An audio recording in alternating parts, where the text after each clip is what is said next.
EHUko uda ikastaro bat orkestera nator. Izango da Benito Barriotoren inguruan, 150 urte dira jaio zenetik. Bermeon jaio zen, bertan hiltzen, bertan bizitzen egon zen urte askotan, eta bertan egingo dira ikastaroak. Ikastaroa bezala aurretik egon dago erakusketa bat. Hau dena hasi zen, bera oraindik bizirik zegoela, bera hil zen 53an, 53ean sortu zen Bermeon Benito Barrioto izeneko elkarte bat. Arte lanetan eta kultur lanetan da zergin asko egin dituela. Eta egiten ditu askotan tailerrak, ikastaroak, erakusketak. Eta konturatu ziren, ia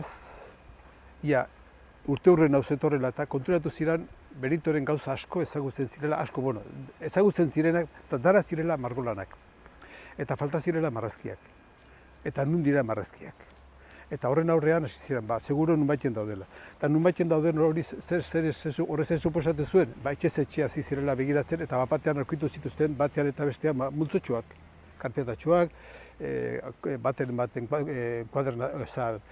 markatua, beste bat ez dakit nun.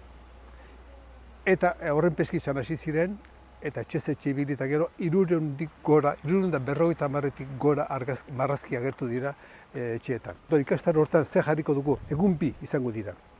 Lehenengoan, egingo da nolabait bere bizitza eta bizitzaren testuinguruaren inguruko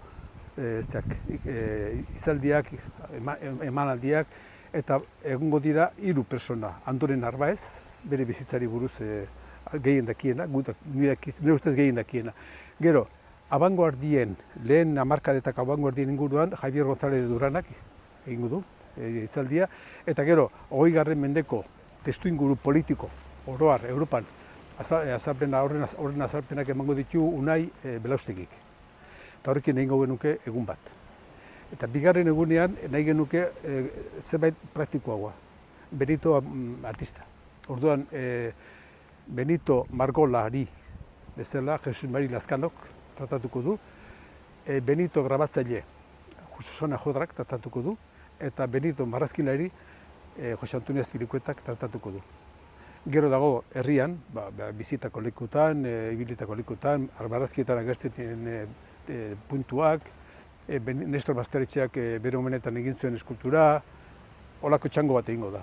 Eta horrekin amaituko da ikastaroa.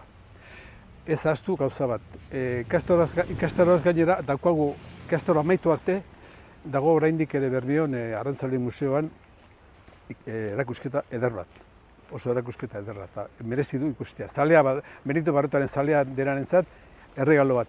Eta zalea ez denarentzat, ikuste zaletzeko aukera on bat. Oso interesgarria da erakusketa. Aprobetxatu nahi eta eskerrak emateko jende bat, udaletxeei. Diot udaletxeei, maiatza aurreko taldeari eta maiatza osteko taldeari, aldundiari, nola ez, Arrantzale Museukoei, EHUi, eta gero batez ere ez dakidan, baina bereziki marrazki horiek euren etxetan euki, eta utzi dizkigutenei hau egiteko eta hau dana gorpuzteko. Eta eskerrik asko.